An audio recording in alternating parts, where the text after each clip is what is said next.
사회문제 탐구에 대한 세 번째 수업을 시작하겠습니다. 이 세 번째 수업부터는 첫 번째 수업과 두 번째 수업에서는 단순히 자료를 제시했는데 세 번째 수업부터는 자료 제시와 함께 동영상 강의가 실시될 수 있도록 해보았습니다. 처음으로 시작하는 것이니까 여러분들이 조금은 서툴고 조금은 내용에 문제가 없겠지만 조금은 듣기에 거북하더라도 많은 이해를 부탁드리겠습니다.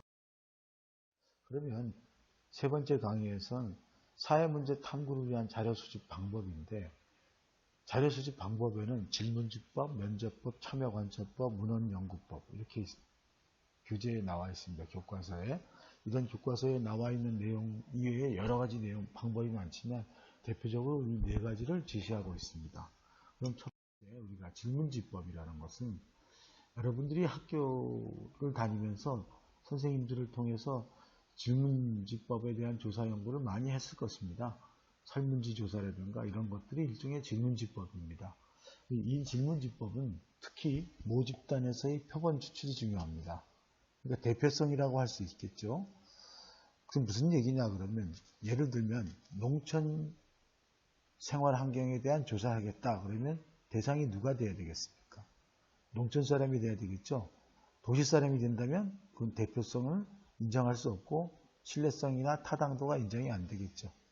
그러니까 그만큼 대표성이 중요하고 표본 추출 방법이 대단히 중요하다는 걸 알아야 되겠습니다.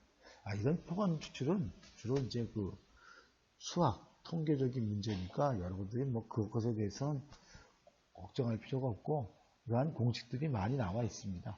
그래서 옆에 보시면 표본 추출 과정에서 모집단을 확정하고 표본 프레임을 결정하고 그래서 표본 사이즈, 크기를 결정해서 표본을 실행한다. 대표적으로 무작위로 랜덤으로 하는 경우가 많습니다. 랜덤이 아닐 경우에는 뭐가 되겠습니까? 대표성은 잃어버리겠죠. 자기 편한 대로 조사할 수 있는 방법이 될 수 있습니다. 두 번째는 면접법인데 면접법에는 주로 뭐냐? 서로 상대방을 만나서 하는 것입니다. 밑에 그림에도 보다시피 서로 두 사람이 만나서 면접을 하는 것입니다. 또 언어를 통해서 정보를 수집하는 방법. 여러분들이 왜 상담 시간에 상담 선생님 할 때 상담 활동하는 것들 이런 것들도 일종의 뭐예요? 면접법이라고 할 수 있습니다. 그러니까 문자를 몰라, 글씨를 몰라도 할 수 있는 것이죠. 즉 비언어적인 행동이나 주변 행동 정보를 획득하는 가능 연령이 어려도 가능하다. 서로 대화만 통하면 할 수 있으니까. 단 뭐냐? 면접자가 고도의 기술과 훈련이 필요하다. 상대방을 기분 나쁘게 한다든가 상대방이 답할 수 없는 상당히 난해한 질문을 한다든가 이래서는 안 되겠다 이것입니다. 그 다음에 이 면접에는 특히 이제 두 가지로 나오는데 구조화된 면접과 비구조화된 면접이 있습니다. 이 구조화된 면접이라는 것은 여기 나와 있다. 모든 지원자가 계획적인 질문, 똑같은 질문을 해서 물어보는 것들이 구조화되어 있는 질문이고. 그러니까 면접, 여러분 나중에 수시 입학을 하실 때 면접을 많이 하게 되는데 면접할 때 보면 면접하는 대학 교수가 질문을 할 때 학생들에게 똑같은 질문을 하는 거예요. 우리과에 왜 지원하게 됐습니까? 어째서 지원하게 됐습니까? 이거 물어보는 것들. 그 다음에 비구조화된 면접은 뭐냐? 즉흥적인 질문입니다. 갑자기 질문한다던가. 그러니까 A라는 사람, B라는 사람, C라는 사람, D라는 사람이 똑같은 질문에 똑같은 방법이 나오는 것은 구조화된 질문이지만 비구조화된 질문은 서로 다르게 물어본단 말이에요. 생각지도 못한 질문을 하는 경우가 비구조화된 질문이라고 할 수 있습니다. 그럼 이 구조화된 면접은 뭐냐? 사전에 치밀한 계획이 있어야 된다. 그 다음에 정보를 서로 비교 가능하며 신뢰도가 높다. 그러니까 자료 수집에 어려움이 있지만 면접자 훈련이 쉽고 질문이나 언어 구성에 오류를 방지할 수 있다. 그러니까 잘못된 질문, 쓸데없는 질문을 못한다. 단지 뭐냐? 계획 없는 내용을 파악할 수 없다. 계획된 질문만 하니까 계획된 내용만 나온다. 그러니까 뭐 할 수 없어요. 딱 고착화되어 있죠. 변화가 되기 어렵죠. 그리고 융통성이 어렵다는 것. 그렇다면 여기에 반해서 비구조화된 질문은 뭐냐? 비지시적인 질문인데 목적에만 명시하고 내용이나 방법이 전적으로 면접자에게 하는 거예요. 면접자가 알아서 하는 거랍니다. 그러니까 구조화된 질문 속에서의 단점인 융통성이 없는 게 아니라 여기는 융통성이 많고 특히 면접자와 피험자 간의 공감대 형성을 얻을 수 있고 그러나 문제는 뭐냐? 고도의 기술도 필요하고 회피할 가능성이 있고 즉 답변하는 자가 잘 모르겠는데요? 하고 답변할 수도 있고 수집된 자료를 일정한 양의 계량화, 수치화하기가 좀 어렵다. 즉 쉽게 말하면 표준화하기가 어려움이 있다는 것을 알 수 있습니다. 그 다음에 이제 참여관찰법인데 여기 아래 그림을 보십시오. 이 사람이 인류학자인데 원지 사람들의 삶의 모습을 바라보기 위해서 본인도 같이 원지 사람과 같은 행동을 한 것입니다. 마빈 해리스라는 사람인데 이 사람이 쓴 책, 유명한 책, 문화의 수수께끼라는 책이 있는데 지금 여러분들 뭐 읽어보기라고 하기는 곤란하고 나중에 수능 시험 끝나면 한번 집에서 잠이 안 올 때 한번 읽어보십시오. 밤을 홀딱 새고 읽을 수 있는 아주 재미있는 책입니다. 세계의 문화에 관한 수수께끼. 예를 들면 인도 사람들은 소고기를 안 먹는데 미국 사람이나 한국 사람이 소고기 먹는다. 이 소를 어떻게 볼 거냐 하는 문제 같은 것들을 풀어놓은 책들입니다. 그러니까 질문지 연구 대상에 직접 기입하는 방법. 시간이나 비용이 적게 들고 분석이 쉽다. 뭔가요. 단점은 뭐냐? 잘못 이해할 수 있다. 즉 타당도가 문제예요. 이 타당한 질문이냐 아니냐 이거. 예를 들면 원지 사람들의 생활을 알아본다 해서 도시 사람들에 맞는 질문을 한다든가 이래서는 안 되겠죠. 그죠? 신뢰도가 떨어질 수 있다. 질문 구성이 잘못되면 신뢰도가 떨어지고 특히 모 집단의 대표성을 찾기가 어렵다 하는 것들이 있습니다.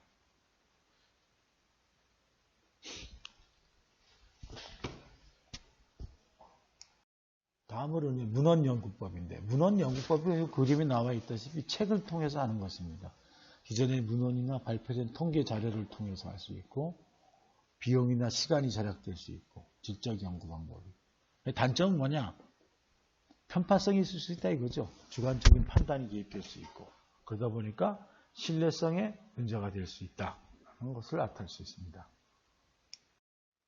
그럼 사연구 방법에 분류해보면 우리가 앞에서 공부했다시피 첫 시간, 둘째 시간에 여러분들 본데 둘째 시간에 자주 많이 나와 있던 내용들인데 양적 연구와 질적 연구가 있는데 이 양적 연구는 아까 앞에서 본 질문지법들이 대부분 양적 연구라고 하고 질적 연구는 면접법, 그 다음에 문헌연구법, 참여관찰법 이런 것들이 질적 연구라고 할 수 있습니다. 여러분 쉽게 생각하시면 됩니다. 양적 연구라는 걸 검증할 대상이 양이 많다. 질적 연구는 사람이 많지 않고 특정한 사람들을 통해서 특정하게 찾아낼 수 있다. 이거예요. 그렇게 쉽게 이해하시면 됩니다. 그래서 양적 연구는 수리적인 측면, 즉 예측, 통계, 일반화 예측, 설명하고 질적 연구는 해석, 지각, 그 사람의 행동 특성이 어떤 건가를 해석하는 것들입니다.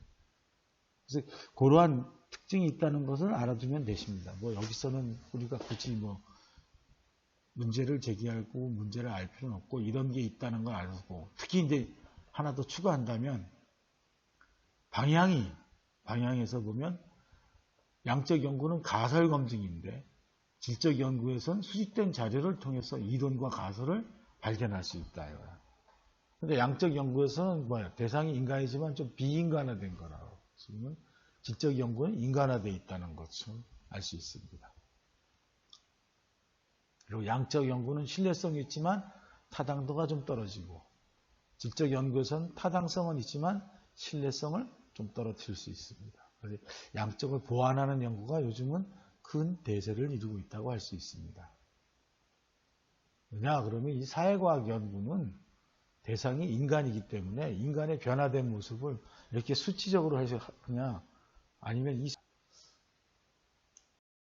그 다음에 이제 세 번째 사회문제 탐구 과정에서의 윤리적 쟁점인데 즉 무슨 얘기냐 그러면 그 연구 대상이 인간이 조금 전에 얘기했다시피 인간이기 때문에 인간의 윤리적인 측면이 되게 많이 강조되고 있답니다.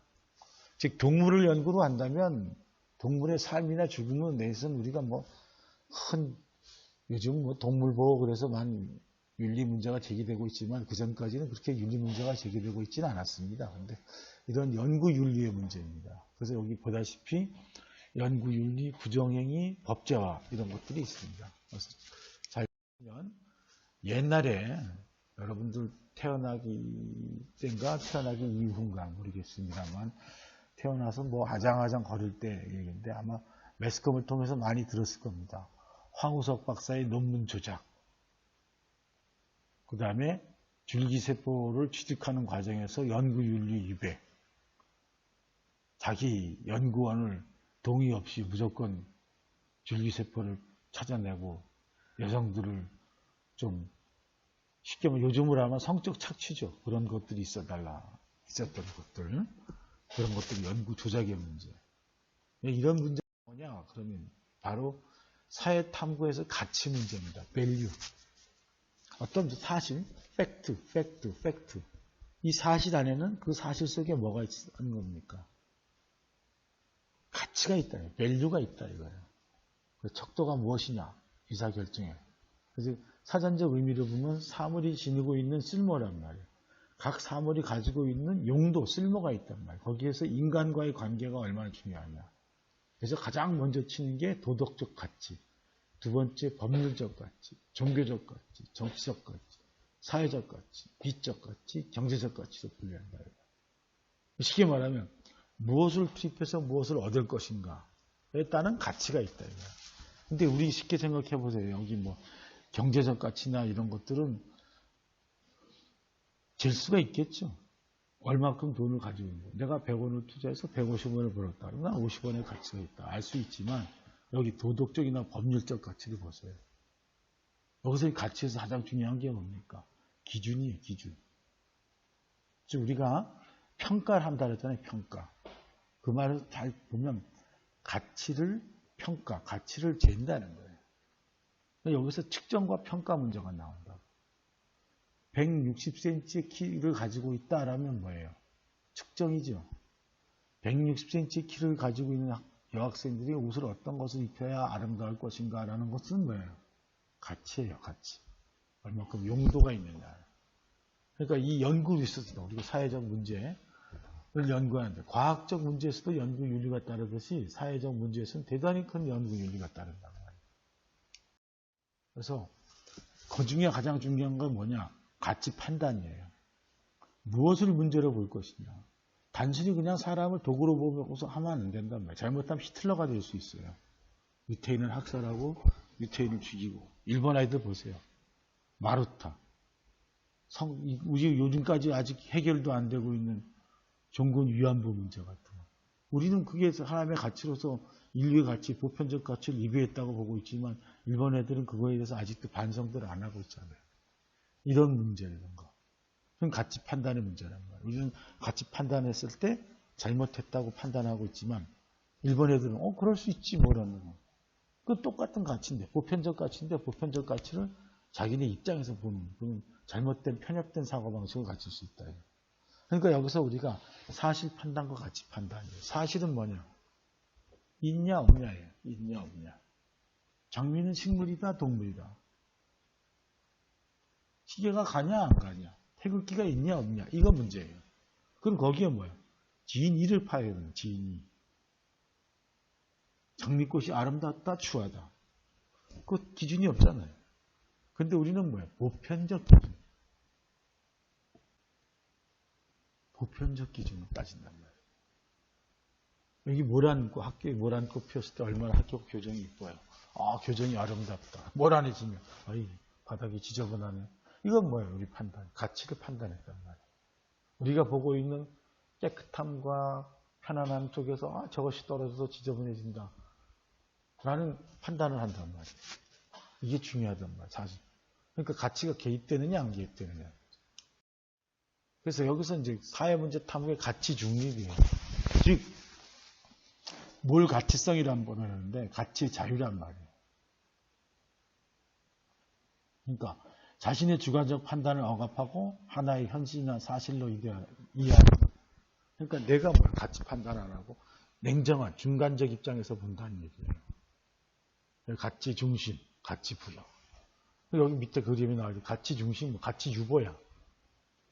좋냐 나쁘냐를 판단하기 전에 이런 것이 있다. 그럼 거기에 뭐야? 아, 이런 것들은 좋다, 나쁘다.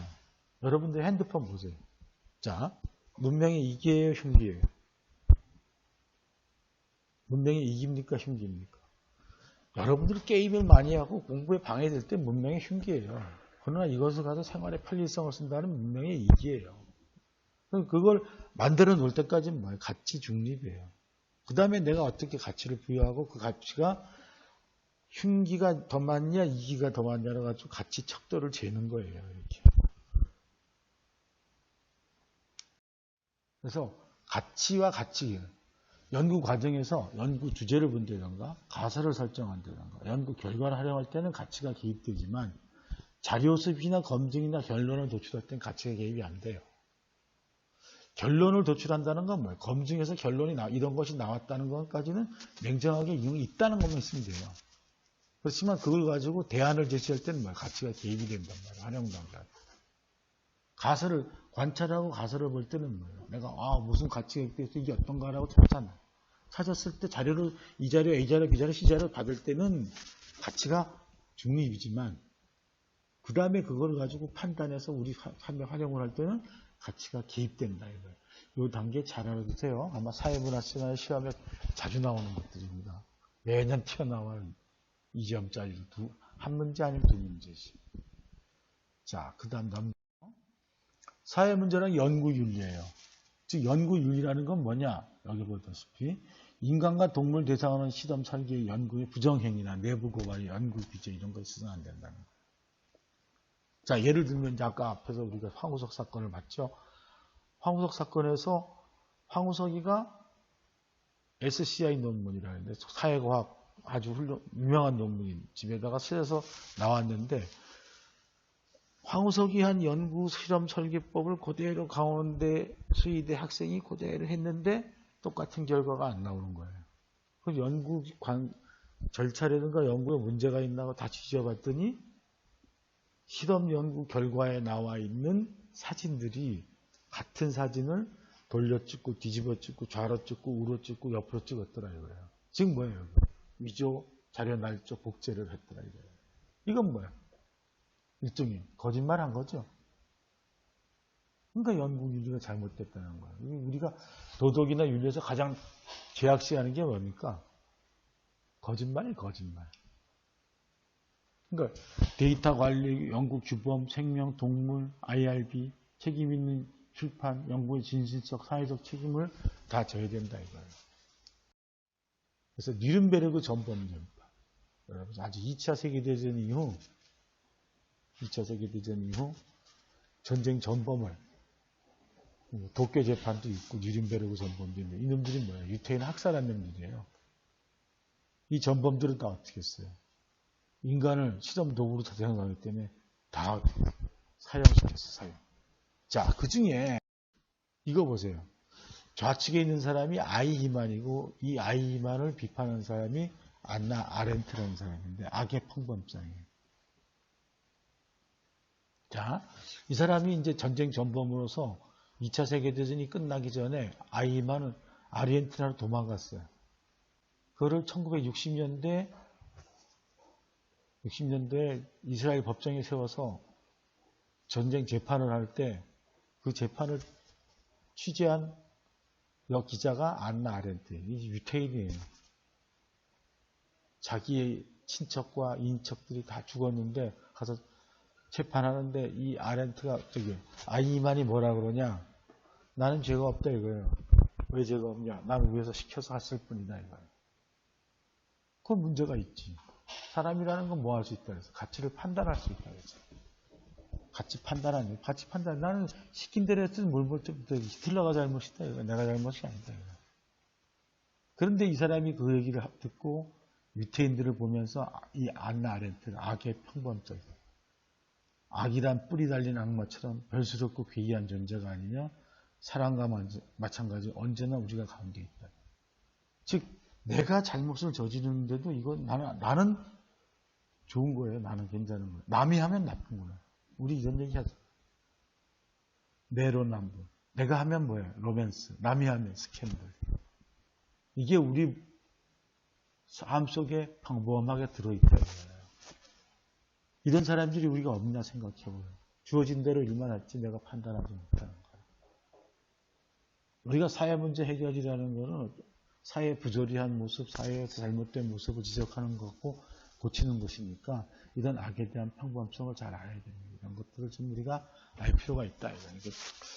사회문화 시간과 뭐 도덕 시간, 윤리 시간이 아니니까 뭐 자세한 얘기는 못하겠고 또 사이버상이라 더 자세한 얘기도 못하겠고 시간의 제약도 있고 서버 용량의 제약도 있으니까 이것도 참 재밌고 할 얘기도 많은데 이 정도로만 소개하겠습니다. 그럼 사회문제 탐구에서 지켜야 할 윤리 원칙은 뭐냐? 첫째, 위조, 변조, 표절하면 안 돼요. 우리 여러분들 왜 장관들 뭐 논문 썼다가 표절 많이 하고 위조, 위변조 많이 했다. 도덕적으로 거짓말, 남의 거 훔친 거예요. 쉽게 말해 나도 그렇고 여러분들 같은 경우도 제 지식을 지금 알고 있는 제 지식을 훔쳐간 거예요. 근데 도둑놈이라고 하고 도둑질한 걸 아니라고 하는 이유는 뭐예요?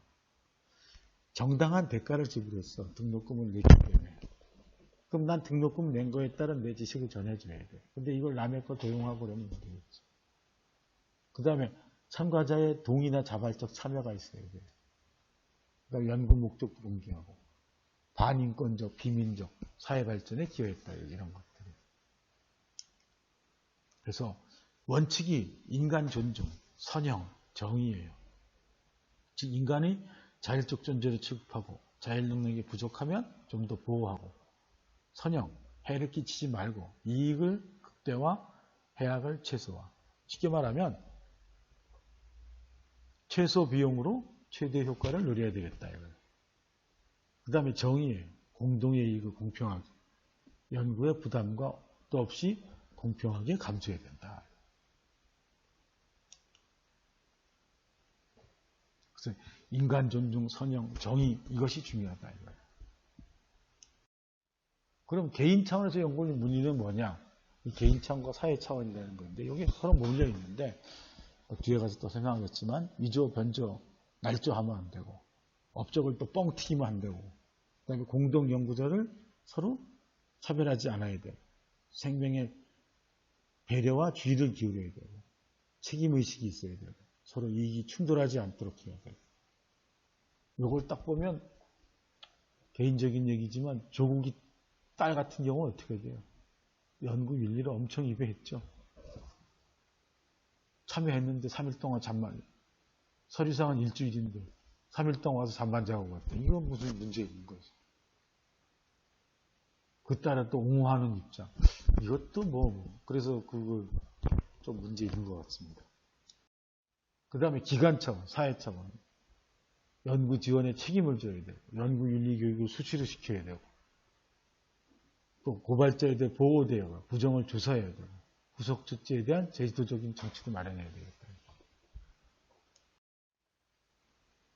고1 아들의 SCI급 논문 공절 서울대 교수의 끔찍한 자식사랑.